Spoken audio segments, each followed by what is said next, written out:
We can use our calculator to work with F distributions, and we can do this using the distribution application. Let's enter into it. Let us select F distribution. We can begin by selecting the appropriate tail. We can select data from a list or a variable. We can enter in a particular X value. We have the degrees of freedom. Here is where we have column.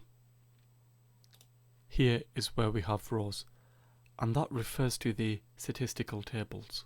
We have to find the critical value for the F distribution with 5 degrees of freedom for the column, 8 degrees of freedom for the row, with a probability that exceeds 0.01.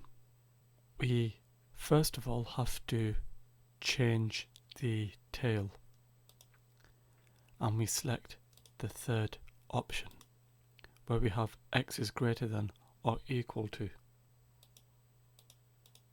The degrees of freedom for the column is 5. The degrees of freedom for the row is 8. If we execute and then change the probability to equal 0.01, you can see the critical value is equal to 6.6318.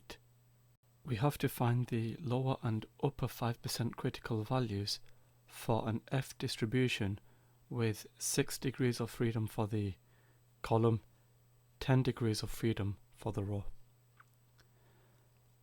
Let us go to the distribution application.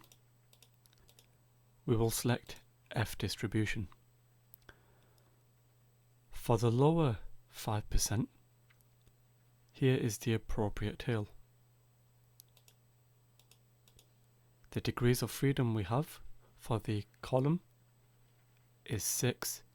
The degrees of freedom for the rows is 10.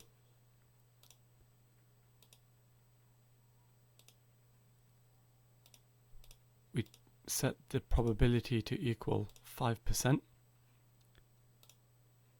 You will find that the lower 5% critical value is equal to 0.2463. Now for the upper, if I press Tools and then change the tail to x is greater than or equal to, and then set the probability equal to 0.05, you see the upper 5% critical value is equal to 3.2171.